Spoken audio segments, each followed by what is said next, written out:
Welcome to another episode of Dadup, everyone. Thank you guys very much for joining me. I'm super excited for my guest that I have on. This is a little bit of a twist to my normal interviews. Typically, I'm interviewing these high entrepreneurs, celebrities, pro athletes, things like that. But this guy is tops them all.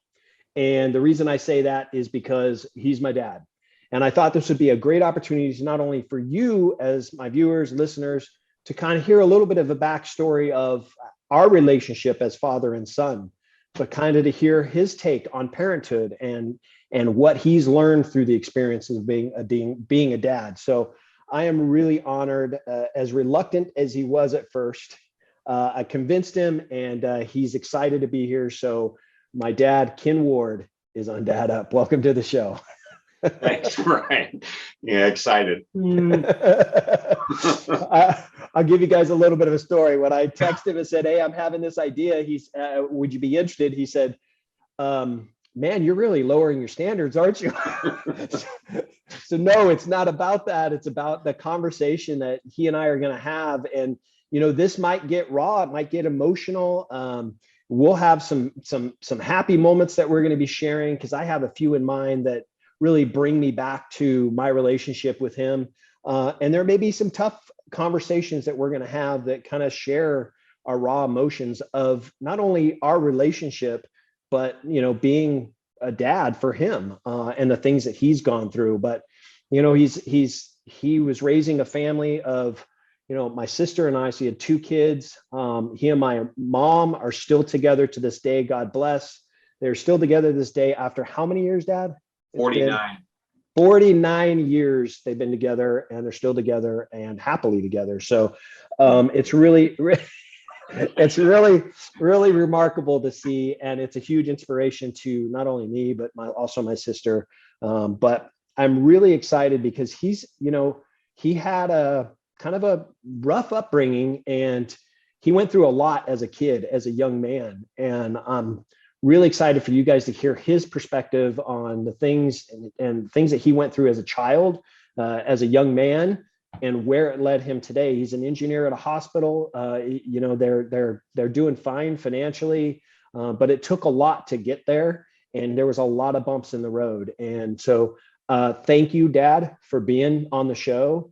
It really means a lot to me, and I'll tell you why. Because it allows us a chance to really get to connect a little bit further. I'm in Southern California. He's in Central California. So we don't get a whole lot of opportunity. It's been a few years since we've actually seen each other face to face. And Thank you, COVID. As tough as that is, he has a busy life. I have a busy life with my own kids. And so it's been really challenging. And to that note, Andrea and I have actually been talking about getting an opportunity to get up there one of these days very soon, because I want to make that happen.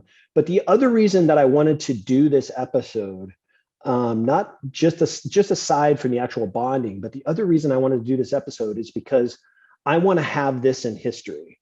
This episode will be published, and it will be there forever. So it'll be a chance for us to kind of go back and reflect.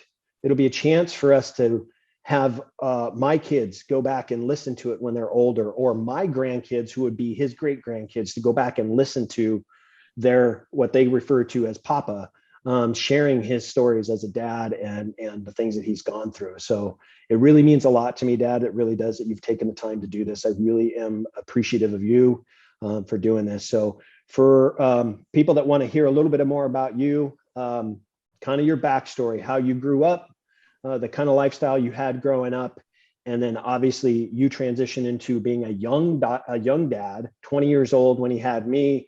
So a young dad. Mom had you, I didn't.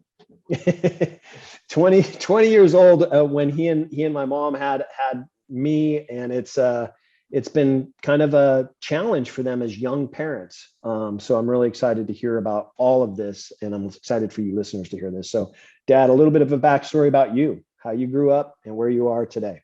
All right, thanks for having me, Bryan. Single mom, 4 kids, trudging through. It was discipline was there, but it was sparse.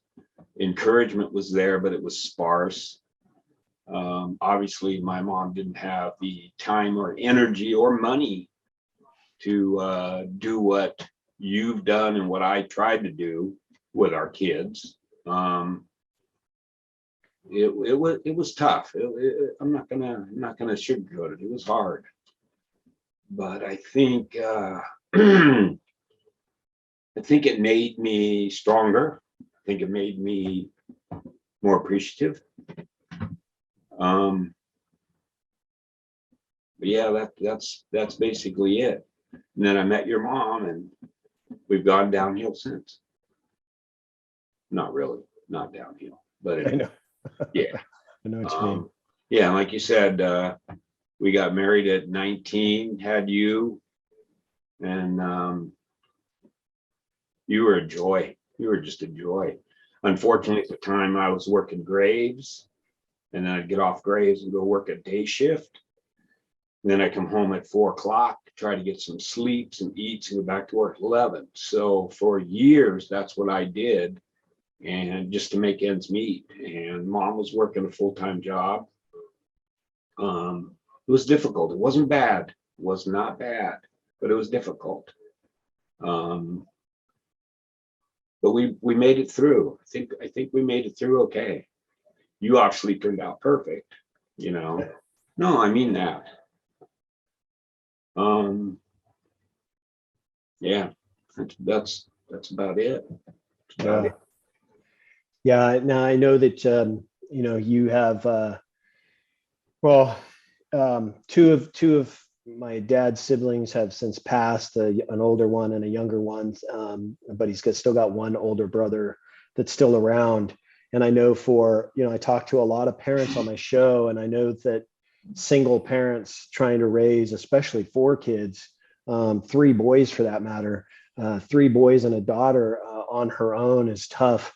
I do want to ask though, because I know that you didn't have the best relationship with your dad. And I hope you don't mind me kind of diving into that a little bit, because I can remember as a kid meeting him. Oh, you do? I do. Oh, wow. I remember he was living in an apartment, and I don't know why I remember this, but I remember going to see him with you, and it was very brief, but as young as I was, it's crazy the impact of the things that we go through in our lives and how we still remember certain things that took place. Right. And for me, I don't remember my age, but I was a really young boy. And I remember going and seeing him. And because I didn't know him because of your relationship with him. And he just wasn't, he had an alcohol problem, and he really struggled. And the relationship that he had with his kids, meaning you in particular, just wasn't that great. So the relationship that I in turn had with him was essentially nil. Right. And I remember going and seeing him, and I thought, I remember thinking that this was just an old man that we were just going to visit. I didn't see it as that's my grandfather. Right. And so I want to touch on that, because as a child, one of the things that I promote on my show is about us as dads really stepping into that role of building the bonds and relationships with our kids so that they don't have that disconnection that you had. Right. And for you, being a young man, being raised by your mom, how tough was that for you? Because that's your dad. It was. I was in he and mom split up when I was 7, maybe 8. No, maybe Jimmy was, I don't know, 7, 8, I don't know, something like that. And I was in Little League, and I was actually pretty good. I'm going to brag. I was actually pretty good. I was the pitcher of the Tigers, and it used to really.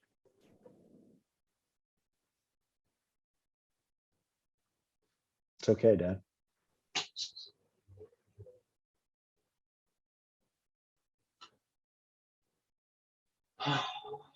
Sorry. No, it's okay.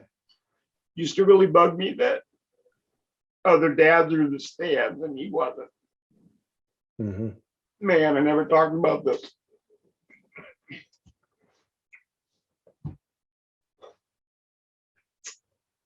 Yeah. Yeah, that bugged me.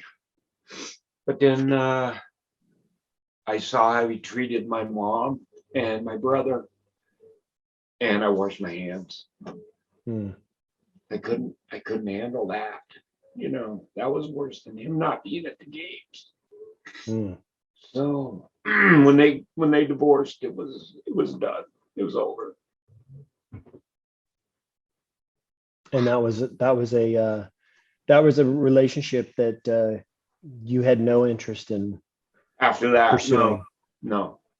because you had that much resentment build up. And it's crazy that as much as, you know, Little League is uh, you know, it's just a extracurricular activity that our kids get involved in. But and I talk about this all the time on my show. And as a matter of fact, one of the guys I was interviewing yesterday, I was telling him, I'm like, look, kids are playing in these sports to have fun, but when they're playing in these games, they don't care about all the fans that are in the stands watching them play. They care about who's there watching them play, and meaning their families.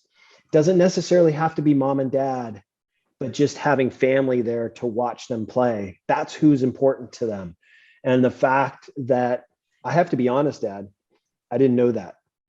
I didn't know that that happened to you. And I know for me growing up, and I've mentioned this on my show, but for me growing up, playing in sports that I played in Little League, I played in soccer. And I can remember very few times that you and mom were able to come to my games. And I say that not as a fault to you, but to say that my parents were trying so hard. I mean, you heard it. He was working 2 jobs. My parents were trying so hard to make sure that we had clothes on our back and food on the table and a roof over our head, that they couldn't always be at the things that we were participating in. True. And even though that was going on at the moment, I didn't understand it then as a kid. I didn't understand that because I was riding to practices and games with other friends' parents because my parents had to work. And I think that's why I actually think as frustrating is the wrong word, as hard as that was for me as a kid, I think that was a lesson to change the family direction for me. Right. And knowing that I was not going to allow that to happen to my boys. Right. Because I know that impact, and just seeing the emotion on your face that still impacts you today, even though your dad is long and gone. He's been gone, passed away now for many, many years. And it still impacts you. It's a deep wound inside of you. And it's why I coach today. My boys are out of high school and I still coach high school basketball because I want to be that impact for those boys that don't have those fans in the stands. Because it will help strengthen them. It will help build that I guess that bond or that maturity in them. It makes them better people. Right. Just makes them better people. Right. And how did that, experience, I want to touch back on it and I want to go back to it because I think it's important to understand that even though that impacted you as not seeing your dad there, watching you play in these games. And I have to tell you guys, I've heard the stories of him as a Little League player, and he was one of the top pitchers in Little League. Like, people were crazy about going and watching him pitch because he was one of the best pitchers out there. So I have heard those stories, but how much of an impact was it on your mom to know that even though they were separated, to know that, he's not there watching his boy play? Yeah, I don't know, because he was so mean and a drunk all the time. I don't think she thought about that. He was out of the picture, so she was free of that abuse and anger that he had, and yeah, I don't know. I don't think it impacted her. I don't think she thought about it much. She was at the games about as often as I was at yours because she was working. Right. And she was a nurse, and she was working a lot. She used to take me and Uncle Jimmy to work with her at the old French hospital, and they had sections that were closed down, and me and Jimmy could ride our skateboards through hallways because she had nobody to watch us. You know, Judy and Ronnie were off doing their thing, and those were good times. Those were good times. And aside from Dad not being at games, I hate to say it, but I don't care. I don't care Right. if it's isn't there. You know. Yeah. The only time he got excited was when we'd end up at Mr. Z's bar, and I'd be playing pool and beating everybody in pool. And he'd be sitting there drunk. That's my boy. That's my boy. Kick your ass. Excuse my French. And yeah, that was about it. That was about it. Yeah. Now I know that you know, he passed away from essentially alcoholism. And I know that because of the relationship, he's still your dad, and I'm sure you probably had a moment in you when he passed that, you know, he's gone. But it probably didn't impact you much, right? I mean, no. Let me back up. It wasn't all bad. Right. I can't say it was all bad. Before they split up,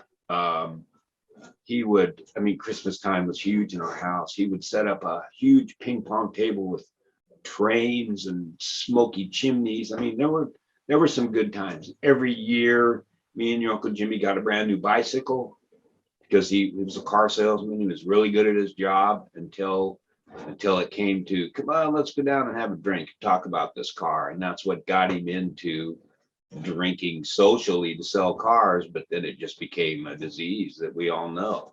And so it wasn't all bad. I mean, I do have some good memories, but I think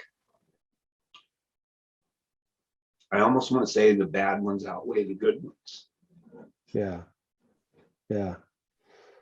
Well, I'm sorry that you know, a lot of those things I you know, here I am almost 50 years old, and I didn't know some of those things. And I think what? Wait, what? Yeah. You can't be 50. Yeah. I have to say though that, you know, I think I didn't know those things because I didn't know him.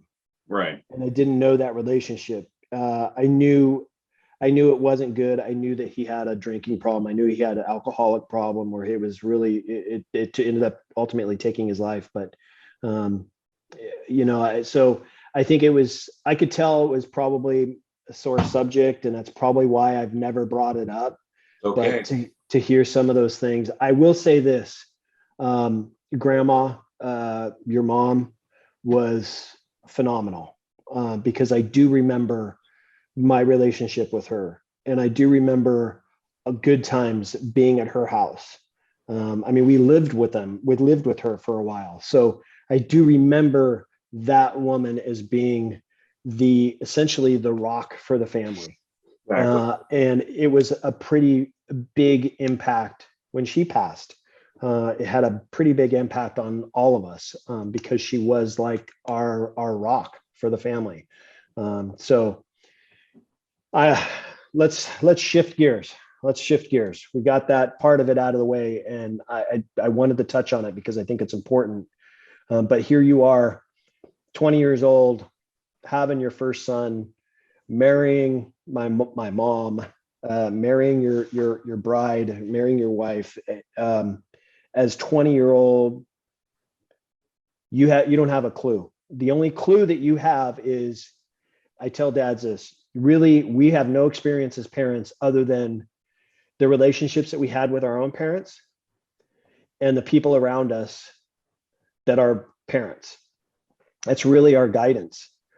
How scary was it for you? It was very scary because I had no peers that had kids. I had no friends that were young and married and had children, you know, so yeah, it was a frightening time, but it was also exciting as heck. Just you got this little dude I got to take care of. I hate this show. No, it was scary, but it was also exciting. But looking back, yeah, I wish I had spent more time with you and Shelley. But should have gone to school, all that stuff, but at the time you just couldn't. Always thought about was, like you said, putting food on the table, clothes on the back, toys for Christmas, roof over your head, heat, Right. It's all we thought about. Right. And yeah, it was tough, but it was also quite fun. Quite fun.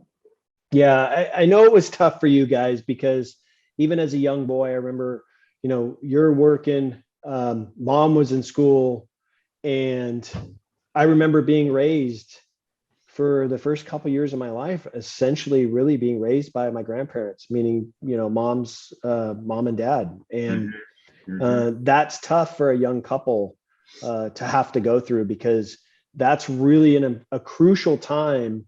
The first 5, 6, 7 years are the crucial. From time of birth to 5, 6, 7 years, it's really the crucial time of when you're really building the connection between the parent and the baby. And there was some gaps in there because of, like you said, you guys had to work. You had to find a way to take care of a new infant. The incentives. And it's important. Now we're getting into a point where here we are almost 5 years later, and you got another one on the way. And I know that there's still those struggles of making ends meet. How was your guys' relationship as a married couple, young married couple with now 2 kids? It got easier. It got easier. Got easier. Yeah, it got easier because I think we learned from our mistakes with you. I focused more, and I feel bad for this, but I focused more on the kids rather than work, realizing, you know what, I don't need all that money. I don't need those extra shifts. We can do this and still, survive. And it got a little easier. It didn't get easier because she was a girl, because they're a pain in the rear, but it got a little easier. And I think after she was born, I think your and my relationship improved somewhat, because I just took a step back and went, hold the phone. What's the most important thing here? Yeah. No, I know. And, even though you're still trying to make a living and work and provide for the family, I can remember a lot of good times as a child, even raising Shelley, because here I am, 5, 6, 7 years old, and with this new baby sister, Shelley and I really connected with our, brother-sister relationship. We really connected. We had our moments, obviously, but we really connected. What challenges did you guys face? You and mom both. What challenges did you guys face kind of raising us, other than trying to make sure you still had that roof over the head and the food on the table? What challenges did you guys go through with us? Time.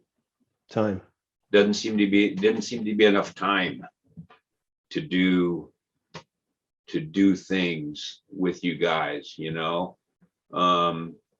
I keep going back to it, and I'm sorry, but I keep going back to, I was for 8 years. I did the whole graveyard day shift thing, so that left me 6 hours to spend with you guys, eat, get some sleep, that kind of stuff.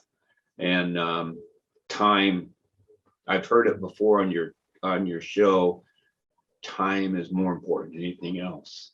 Yeah. And you're right. You're right.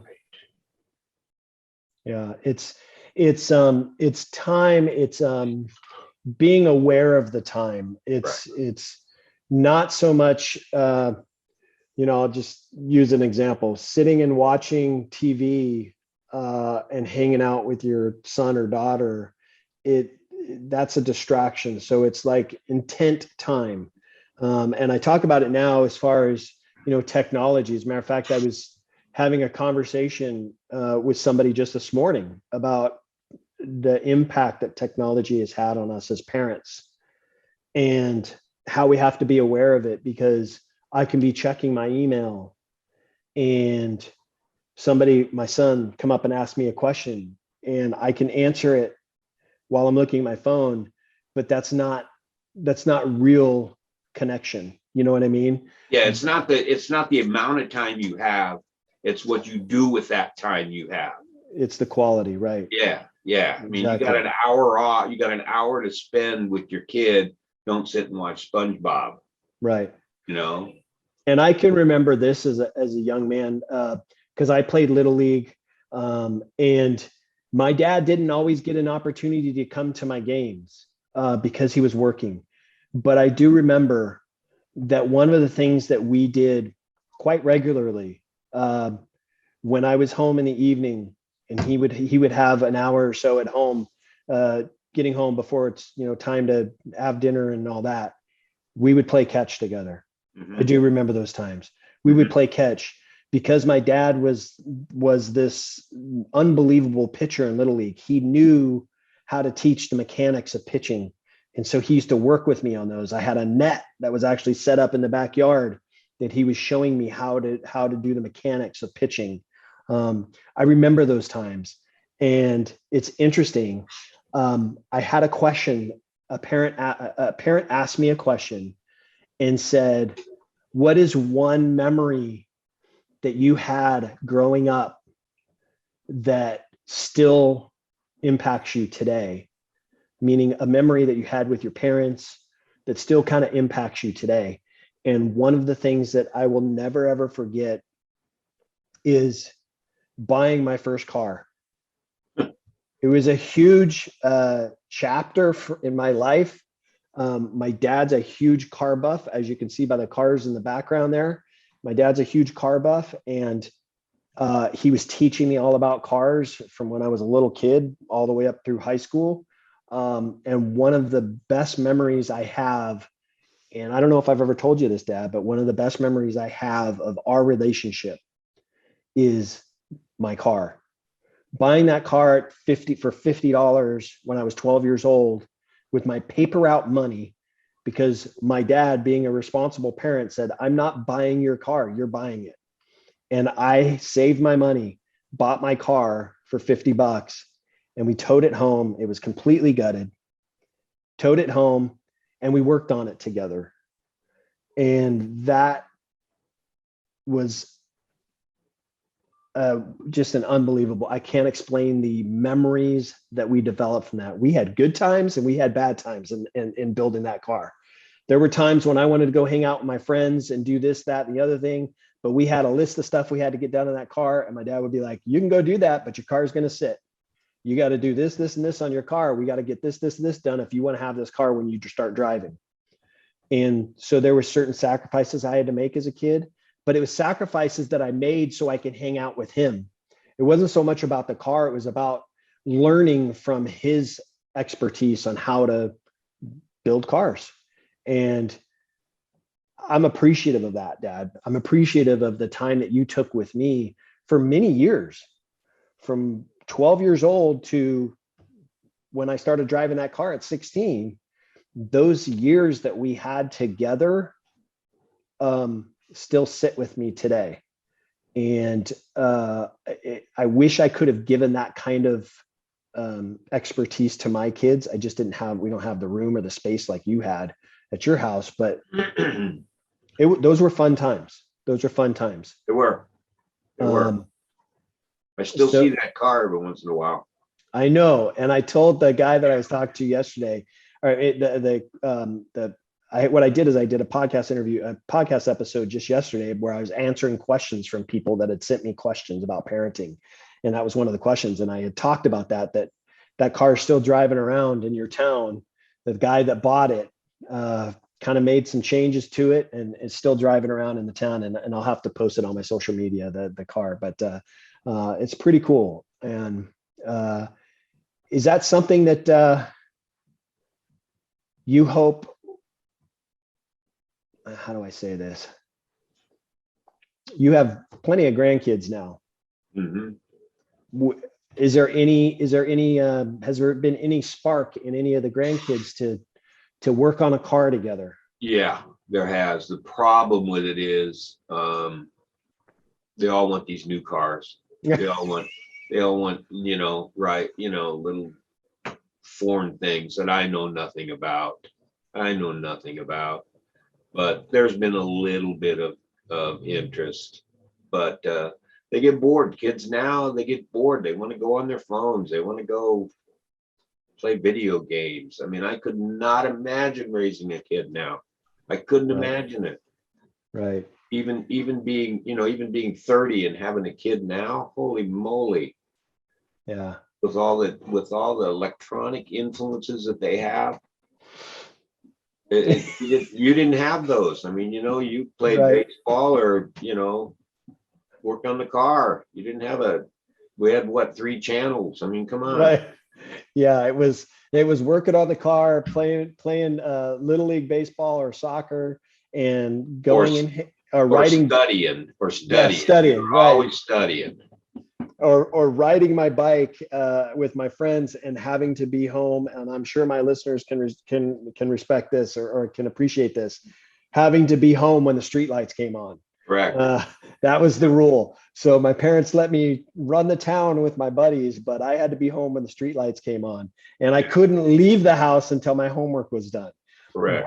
That was a rule. That was a rule, and we had to abide by it. So, yeah, that was a good.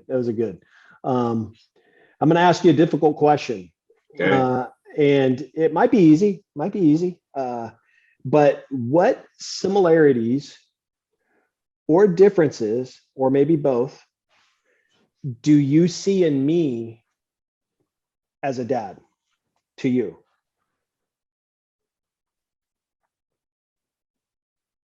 None. No.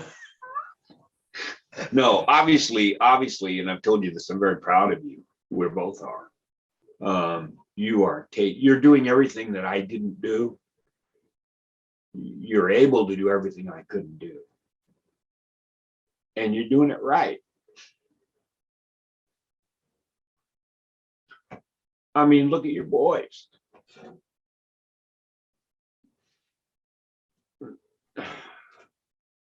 Dang you, Bryan. It's all right, Dad. That's what this is all about. This is what I wanted this episode to be about, is really getting a conversation between the two of us for us to just kind of let other listeners know about our lives together. Yeah. No, you're doing everything that I wished I could have done. Hindsight, should have done. Would do over differently if I had the chance. But that's it. That's it. You're just all around better dad than I was. And that's not because you didn't want to be. No. Because I'll say this, as a young man growing up, I see it now in some of the young men that I'm around and kind of mentoring myself. I just had coffee with a young man this morning. He's getting married, and he was a young man that I had coached for many, many, many, many years and watched him all the way up through high school. Oh, and cool. he and I have, remained in contact. I went and helped him look for his first car, and I did all those things with him. It's the reason I do that is because I want these young men to grow up to be really productive members of society and good family men. And as much as you say there's no similarities in how I am as a dad, the fact is that you did not necessarily want to be a void in my life. You wanted to be in my life as much as possible. And I will say this, the other thing that I know that I respect about you as a father, you always, whether it was daily or twice a day or more, you always told me you loved me. You always told me you loved me. And that's important for a child to hear. Love is huge between a parent and a child. And the fact that you couldn't be there all the time, but still told me those things meant a lot. And so I think I have that similarity that you taught me, is that I've always told my boys I love them. And you always told me, Dad, you always told me not to ever be afraid to come talk to you. I was never worried to come talk to you, whether it was good or bad. I was never worried about that. I knew I could talk to you. And that's something that I carried with my own boys. That's something that I've told Blake and Brett as they were growing up. I don't care what you do, good or bad. I'm in your corner. You can come talk to me and we'll work through it together. So there are similarities. And as much as you couldn't be there, as much as you would have liked with the activities that I was doing, I think that was a lesson that helped me be better. Right, right. And it may not have been the best way to do it, but it was out of your control. But the fact that it went that way and it helped me to be a better. So even though I'm changing the family trajectory of our family history by the things that I've done, it really started with you. And it actually started with your dad. That has kind of molded and continued to snowball in a good direction. Right. Right. And I know that for my boys, they'll be an even better dad than I was, because there's a lot of mistakes that I made as a dad as they were growing up. A ton of mistakes. I still make mistakes today, but there's a ton of mistakes that I made that they've learned from and will carry over when they're older. So give yourself more credit. Yeah, I think every father, every parent wants their kid be a better father or parent. Mm-hmm. Every single one of them. And you have. I'm better than my dad. You're better than me. And that's the circle of life right there. And as long as your kids carried on, my kids carried on, it's good. Mm-hmm. Good. Yeah, I agree. I'm glad we did this, Dad. Me too. I really am. This was a conversation that I wanted to have for my viewers, my listeners. This was a conversation I wanted them to hear, kind of your backstory and our relationship together growing up. But this has really been a learning experience for me. It's really helped me to understand the things that you went through as a young man and the struggles that you went through as a young man.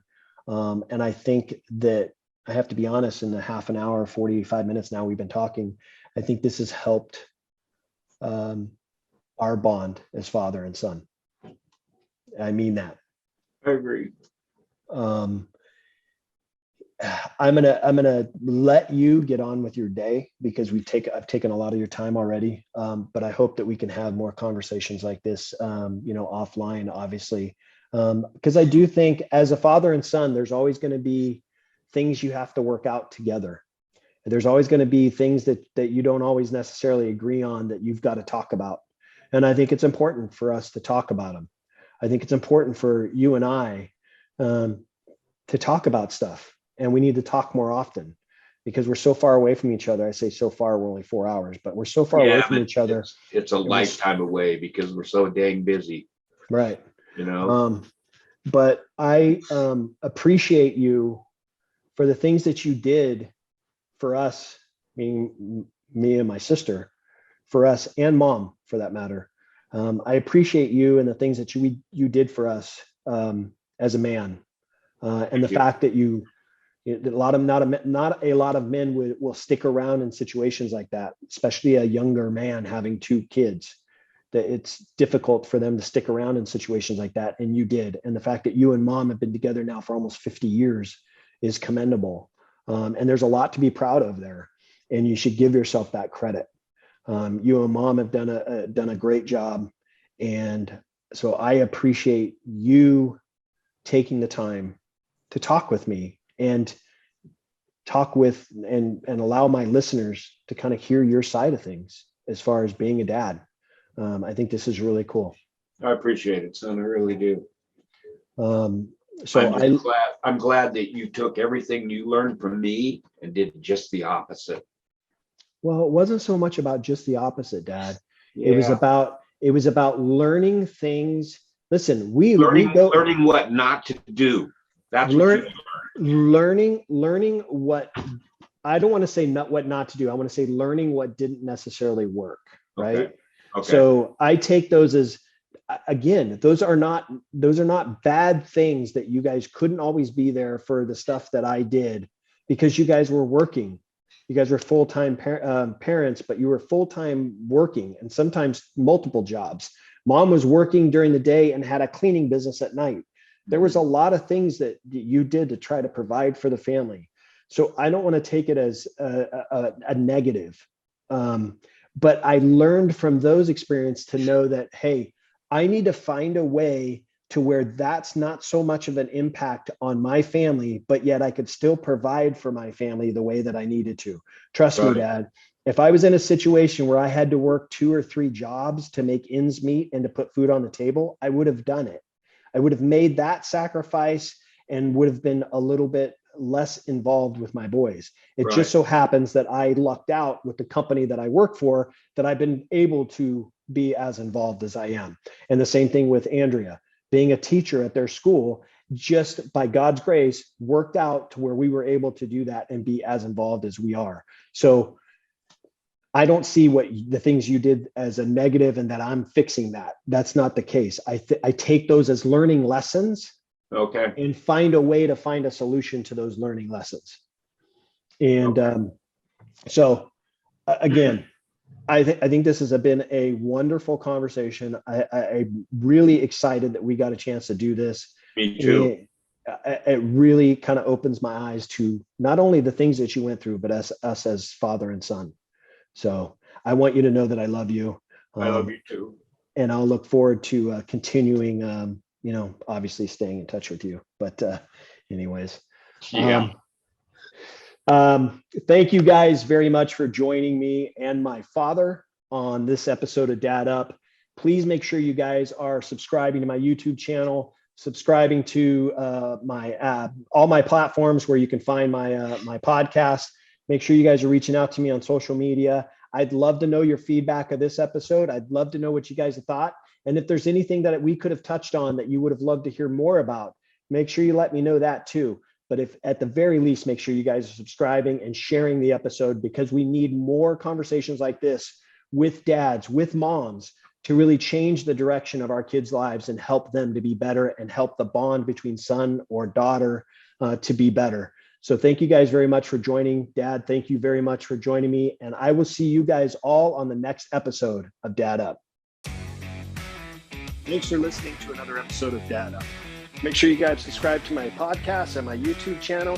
And do me a favor, leave me a rating and a review. Would love to hear from you to see what you think of the show. Stay tuned for more exciting episodes coming up each and every week. Thank you for listening. This is Dadup.